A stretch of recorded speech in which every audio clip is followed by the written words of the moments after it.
Sige, brother. Thank you. Yeah, come on. Where are you going? Where are you going? Please, Daddy!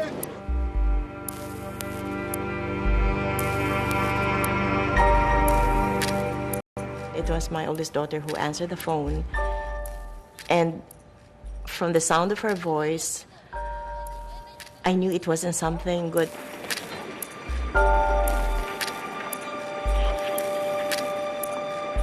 There was a shot in the airport, and that they heard that maybe Dad was shot.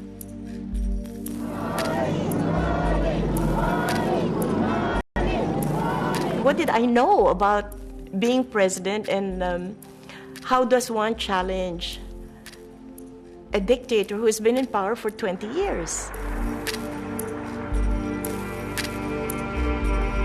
I went into one day's prayer in a convent near here, and in my prayer I kept saying, "Dear Lord, let it be somebody else." And I was thinking of all the others who could possibly be it, and in the end I finally had to accept that, yes, it had to be me. And I guess I must be the only presidential candidate who announces with tears,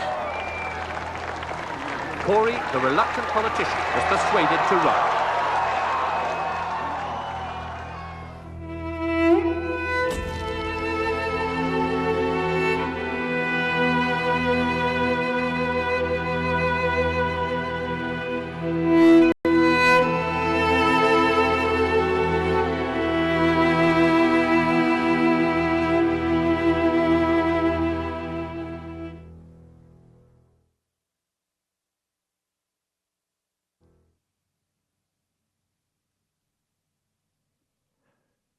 Most historic events start with one individual who's made a choice. An individual who was in a unique situation at a decisive moment, and whose choice thus helped to shape the world as we know it today. But why did this person in particular make history? Was it a series of coincidences, or perhaps fate? And how did they make their most important decisions? Why was it a perfectly ordinary housewife who toppled a brutal dictator and became the first democratically elected president in Asia?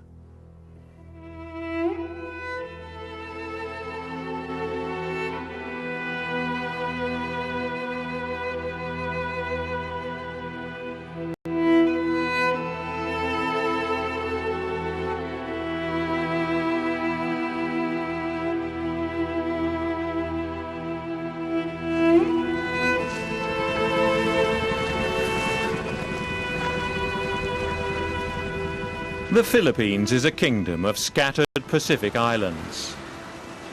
There is tension between rich and poor, and the government and separatist movements. But its 75 million inhabitants now live in a democracy. This is primarily due to one woman.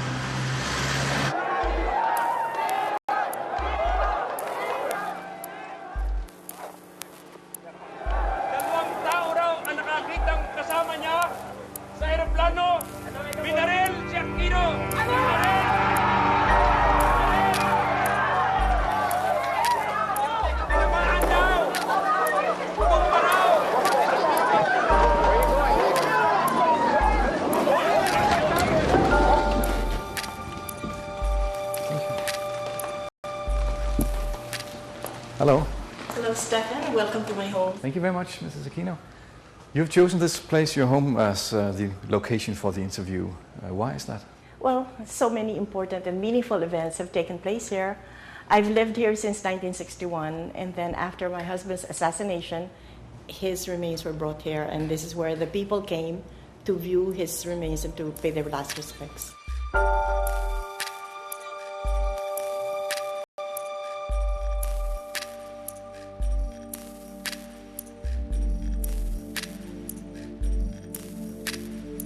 It was drizzling when I arrived here, and I was just so amazed to see all these people just lining up with umbrellas. And then I had requested that if my children and I could be given 15 minutes without anybody else in the room because we wanted to make our final goodbyes in private. My mother-in-law had said, just don't do anything to his face and just leave him the way we found him, because we want the people to know what the dictatorship has done to her son, to my husband. Once you get up to the coffin, you make a promise to your husband. Yeah. Do you remember what you're saying to him? Well, I said that because there was a battle cry before, like the words "ituloy ang laban," continue the fight to restore democracy. So I said I would continue the fight. You made that promise. Yes, I did. Why did you do that? You Well- were not a politician at that time. I felt I had to do something. I mean, I couldn't just let him die in vain. And he did his part. He was no longer in this world, so I felt I should also do that.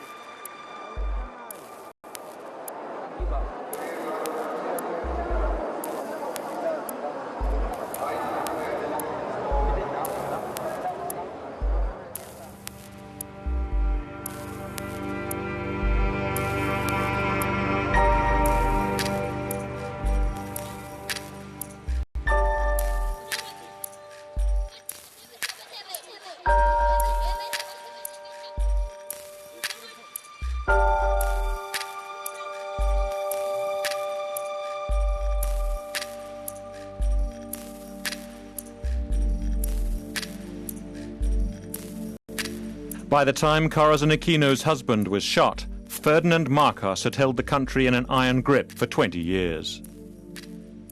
Supported by the USA, he controlled the army, the police, the press, and even the length of women's hair and hemlines.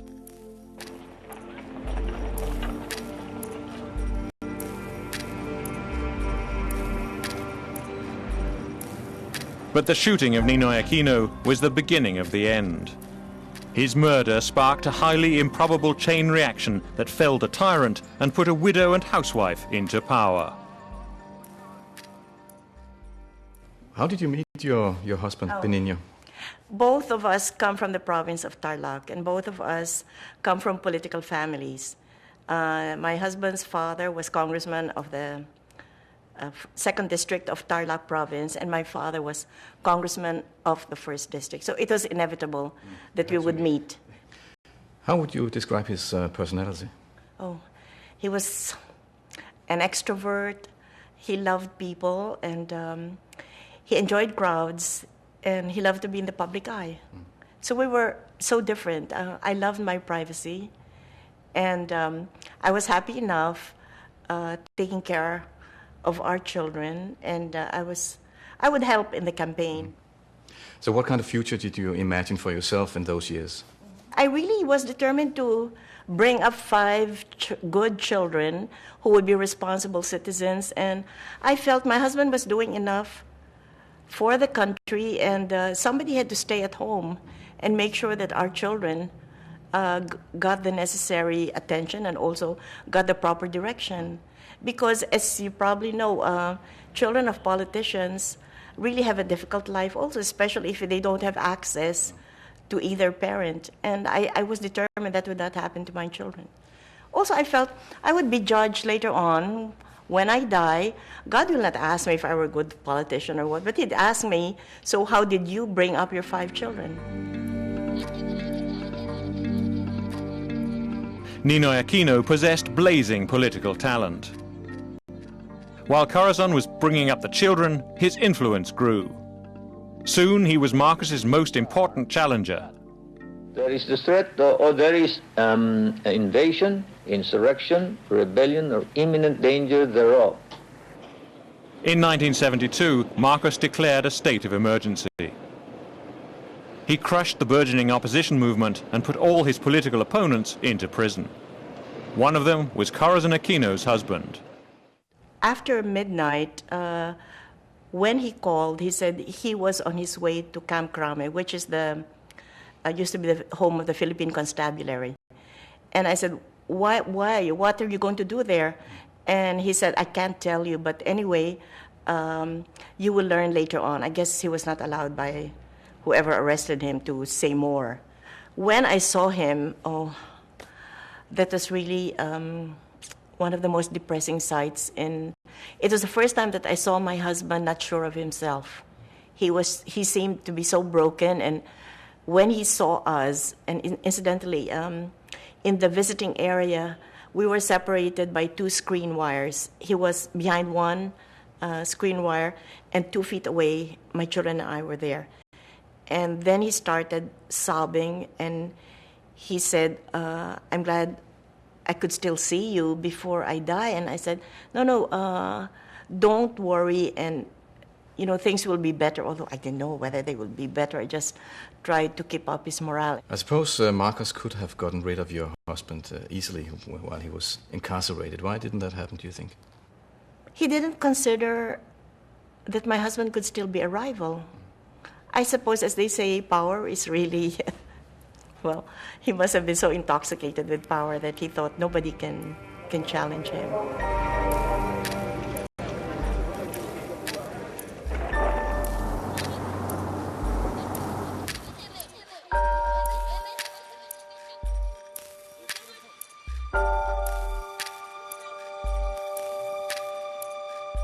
In 1980, Ninoy Aquino suffered a serious heart attack. Marcos permitted him to go to the USA for treatment. But in return, he was never to be allowed back. This was the start of 3 years of exile in Boston. For me, it was, such a relief that after 7 years and 7 months of being constantly under watch by Marcos's forces, that my children and I could speak freely on the phone, that we could talk to people without fear of being reported to as having said this or that. And the fact that we were, again, a family living together was almost like paradise.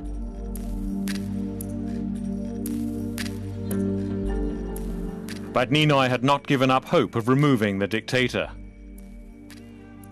He told Corazon that the time had come. He must go back to fight.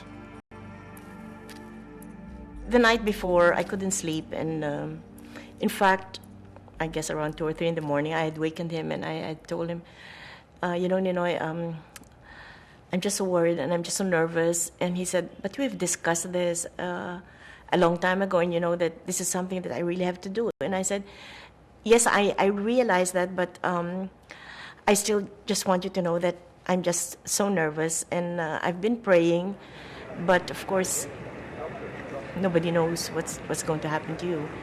And so my children and I saw him off at the airport, and he said, well, I'll be calling you at every stop that I make. He left August 13, 1983. Assassination is part of public service. My feeling is we all have to die sometime. If it's my fate to die by an assassin's bullet, so be it. But I cannot be petrified by inaction or fear of assassination, and therefore stay in a corner. I have to suffer with my people. I have to lead them. Didn't you try to stop your husband then? Not really. Once he had explained to me that it was important for him to come home, and he said, because I told him, what makes you think that Marcos will want to talk to you or that he will listen to you? And he was saying that, well, I have this, shall I say, sort of moral authority over him, because here I am living in the United States, living in the land of the free, and then willing to give all that up just to go back and to discuss with him what both of us perhaps can do in order to make life better or more peaceful in the Philippines. He was so confident that he would be given that chance. So he knew that he risked at least an arrest. He said, there is, of course, the possibility also that I will be killed. And if Marcos makes a mistake and has me killed, that will be the best thing that will happen to me. And I said, why do you say that? And I said, well, I've always wanted to die for our country. Yeah, come on. Where are you going? Where are you going?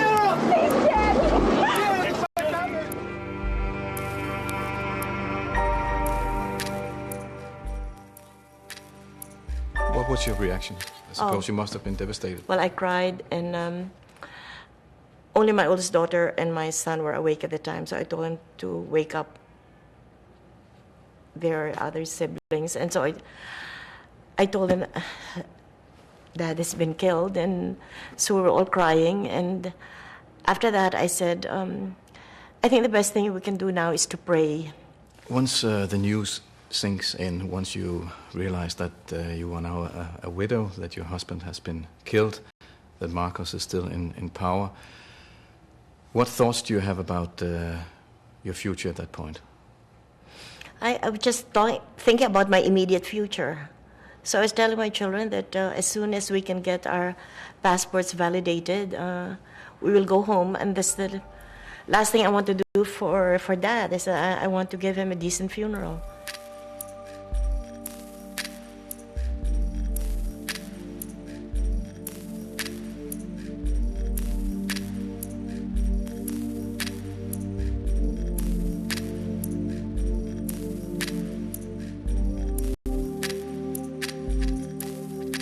Your husband has just been assassinated, and if you follow in his footsteps, so to say, it might you might have to pay a very high price.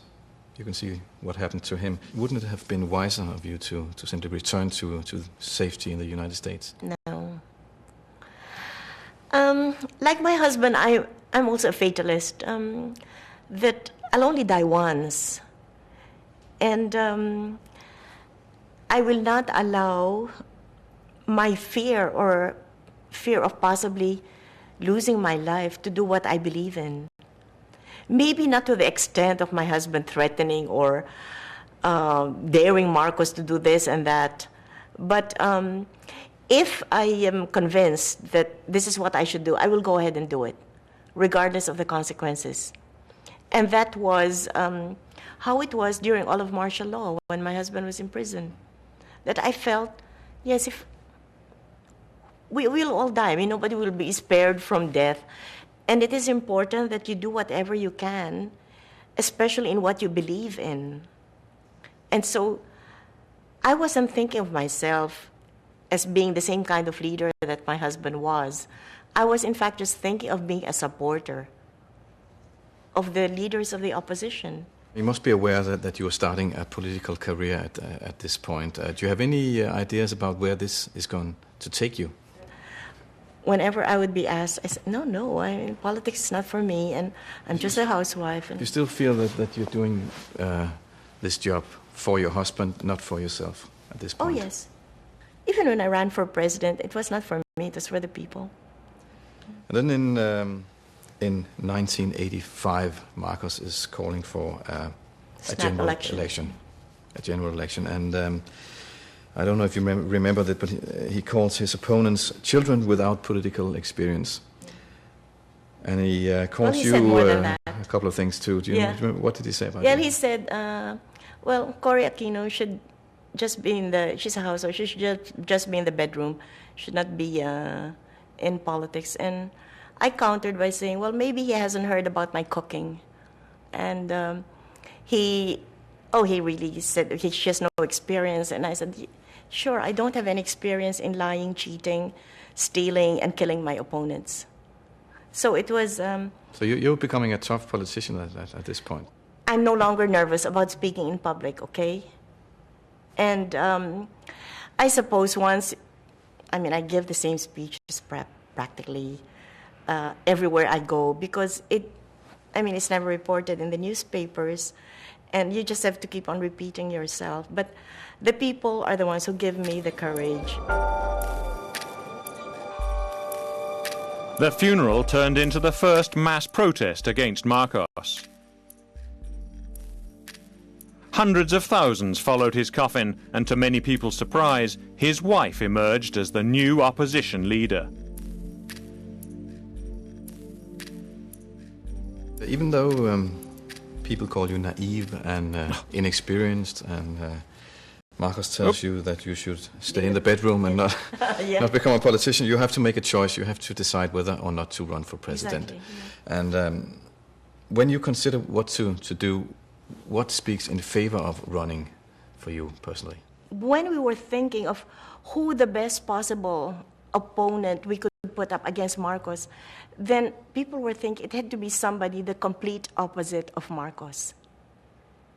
And who could be more opposite than me?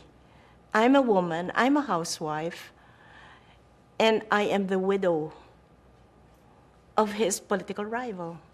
Well, that's one thing. For you personally, it must have been what really a big decision to make. Yes, what if I just say no, and then Marcos wins again, and will I not ask myself, could I have made a difference? And that really bothered me. And so finally I said, okay, I will run under two conditions. First, if Marcos calls for snap elections, because if he doesn't, then there's no need for me to run. And secondly, if 1 million people will sign a draft. And at that time, it was really scary to sign anything, especially for an opposition leader. And I say, I just hope the people are too scared to even sign. But when Marcos called for snap elections, maybe the signatures just came in, and we ended up having about 1.2 million people signing this. And I said, this is what I get for announcing. I was really deeply troubled. And why were you troubled? What spoke against running for president? Oh my goodness, the enormous difficulties that would face me and which I would have to face. And as I said, what did I know about being president, and how does one challenge a dictator who has been in power for 20 years? I mean, I said, oh my goodness. So I went into one day's prayer in a convent near here, and in my prayer I kept saying, dear Lord, let it be somebody else. And I was thinking of all the others who could possibly be it. And in the end, I finally had to accept that, yes, it had to be me. And I guess I must be the only presidential candidate who announces with tears that, it has to be. I told the sister who was in charge of the convent that, sister, I think I have to accept. And my tears were just flowing, and I said, what did I get myself into? And so you go into prayer in order to find the right answer, whether to run, whether not to run. How did you get the answer? I always ask for God to help me in making my decisions, and there's no assurance that this is the right decision, but this is what life is all about, that you don't go into something assured that everything will be okay, but I go into it because I really believe with all my heart that this is what I should do, and that I should at least try.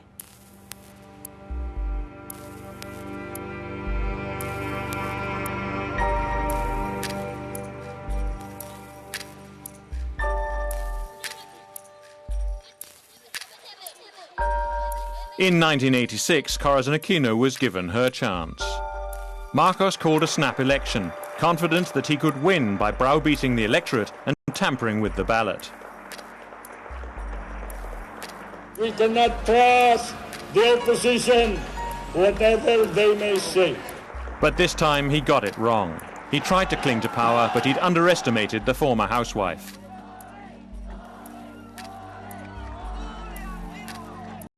With the people behind her, she persuaded the generals that it was no longer politic to support the dictator who'd systematically plundered and oppressed the nation. On the 25th of February in 1986, two presidents are sworn in Manila. But two presidents in one day sounds like one too many. I know. But my advisors had said that it was important for me to already take my oath, because people were already wondering what was going to happen.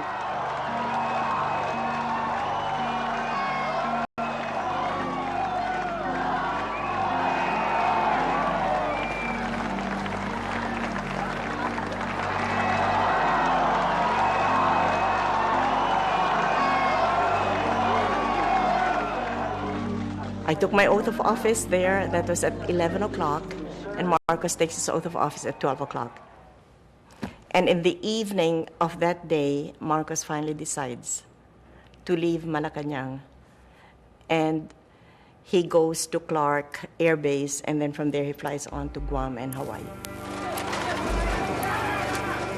When the masses stormed Marcos's palace, the world got a glimpse of the tyrant's inner sanctum, with tangible proof of the life of luxury he and his wife had led. His wife had abandoned hundreds of dresses and over 3,000 pairs of shoes. Marcos had also hidden hundreds of millions of dollars abroad. What is your reaction when you hear that Marcos has left? Well, before that, the American ambassador had asked me, had called me up on the phone and said that Marcos is asking if he can go to Ilocos Norte, his home province. And I said, oh, why is he dying?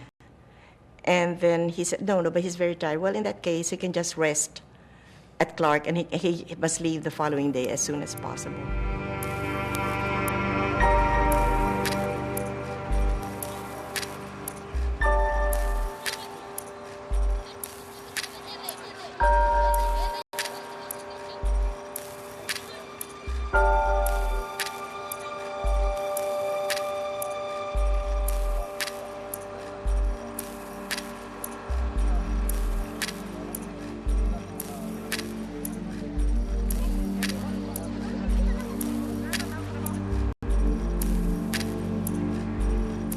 So Marcos leaving the country after 20 years of dictatorship, it must have been truly a turning point for you as well. Did you at that point think about the promise you made to your husband?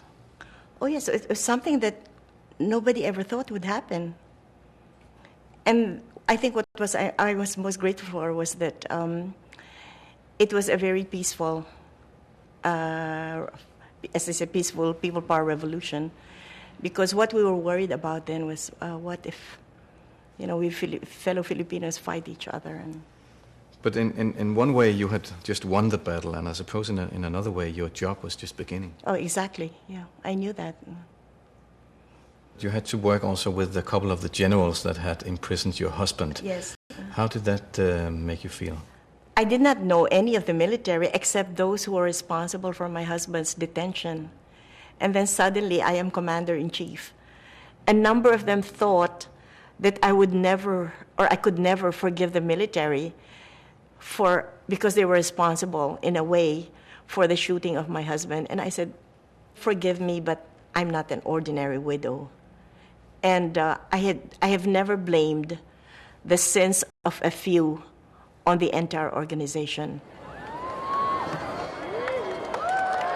Corazon Aquino has written her way into the history books. She has become a symbol of the triumph of good over evil.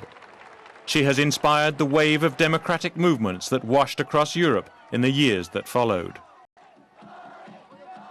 But can she be a good president too? Let me take you to a point where you could say that the honeymoon for you as a president was beginning to end. Oh. And the first time early on to end. The first time you face criticism, there's growing concern that the reforms are not imposed fast enough. How do you feel when you are suddenly facing criticism as a president?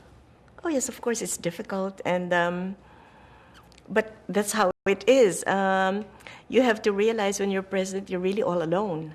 Some people also tell you that you're not qualified for the task, that you can't handle the problems. Well, of course, I felt sorry for myself that here I am risking everything to bring back democracy, and you feel that you're not appreciated for what you have done. But then on the other hand, I said, look, nobody forced me into this. So I just have to do the best that I can. I believe that before the election you said that your main qualification was your sincerity. Yeah. Still is. Were you a little naive to think that you could be a good president simply on sincerity? Well, a lot depends on whether the people believe in you or not. And how can they believe in you if you're not sincere? I mean, for me, that is one of the most important characteristics of a leader. But I'm wondering if the transition from being a hero of the opposition to becoming president might have been... it was very difficult. It was difficult. Yeah, but especially since I restored democracy and I restored freedom of the press and all that. So after 14 years of martial law, and then suddenly all of these freedoms come back. And you can imagine how some people reacted to it, and some people went overboard. But how was then the transition from being a newly elected popular president to becoming a politician who's facing criticism that's tough and personal? One thing that I am very grateful for is the people never lost their trust in me. And I could never have been able to, survive those coup attempts if the people had not been with me. If the military had sensed that the people were no longer in support of me, then they could easily have removed me. But I am fortunate in that, in spite of all the criticisms hurled against me by my political enemies, that the people continued to support me and to believe in me. And did that make it worth it, even though you were facing yes. criticism? Because who is the public official or who is the leader that is free from criticism? I mean, even a holy and good person like Mother Teresa also had her critics. The Pope has his critics. So who am I to think that I should be free from all this? Of course it hurts. I'm a human being. Well, what part of it did hurt you the most? Well, I suppose if an untruth were being said. Like the time that I was, one of the columnists had written that I had hidden under my bed during the coup attempt. Well, that really was a lie. And so I had to invite the newspaper people and the television people to my bedroom so that they could see that I had a platform bed and no way could anybody go under that bed. But what really upset me was that if I had not corrected that impression, if I had not gone to court to sue for libel, then the military would be saying, oh my goodness, we have a very cowardly commander-in-chief. The soldiers out in the fields would say, why should we risk our lives for somebody who hides under the bed?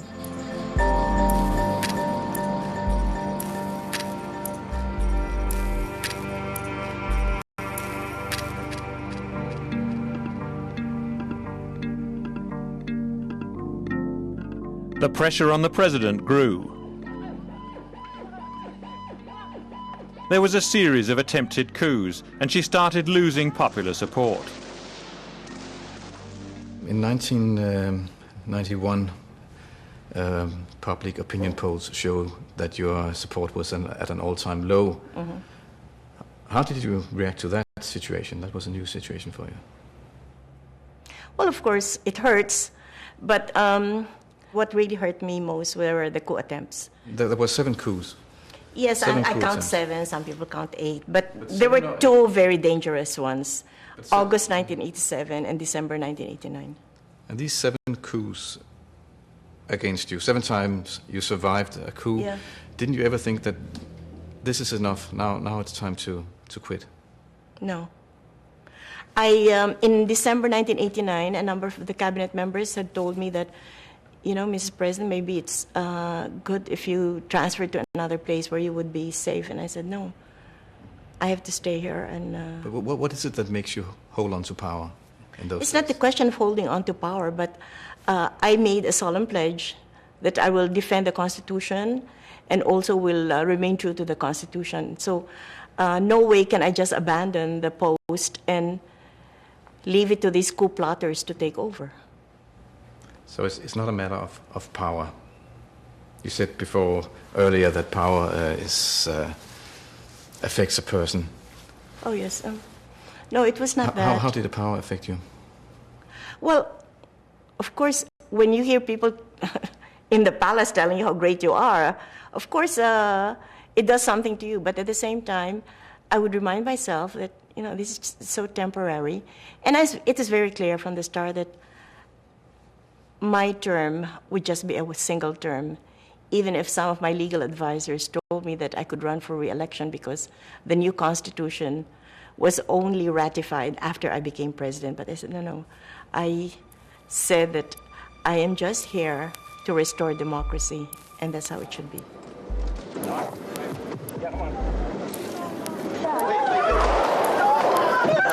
Where are you going?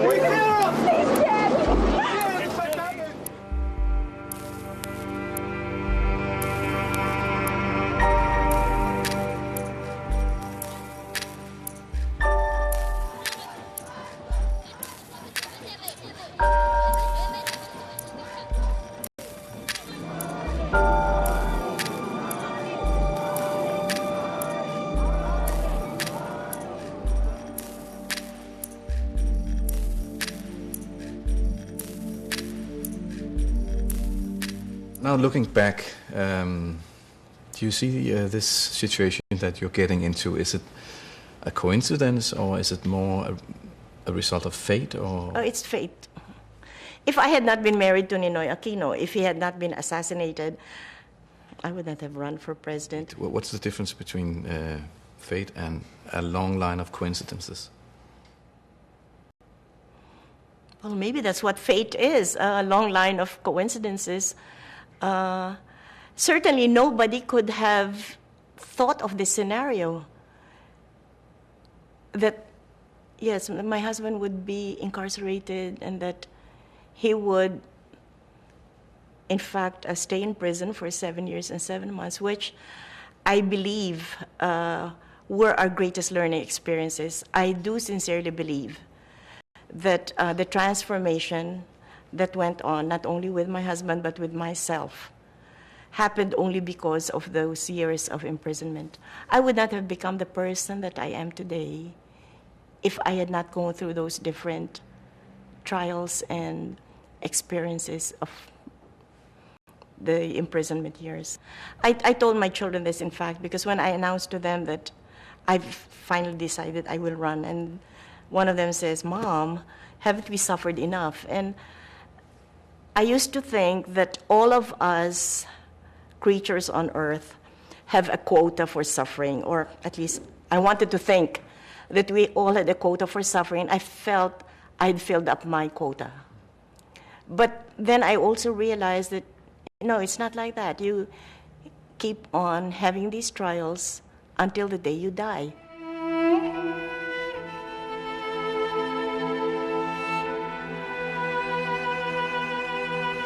We pray in a special way today, remembrance for our brother Ninoy, and for all those who have given their... A man was really meant to make history by toppling a brutal dictator.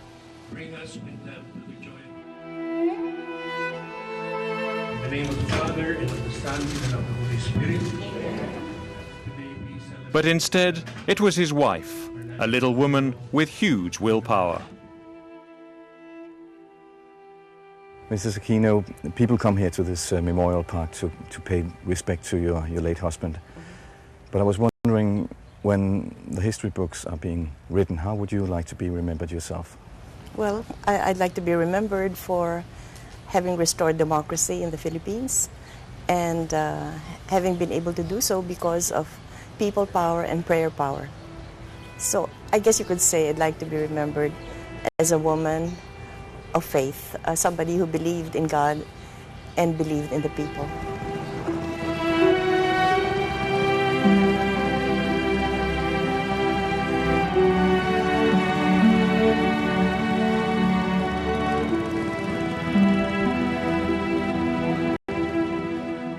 Next week, we visit Israeli statesman Shimon Peres. His first question comes from Corazon Aquino. So, Mr. Peres, are you thinking of new ways in order to bring peace, not only in your land, but throughout the world? My first hope is that all of us will go over from the camps of the armies to the campuses of the universities to understand, if you want to save your people, send the children to school. And let's create a world without political, without economic borders, and a political interdependence. Let's work together, even if we dream differently.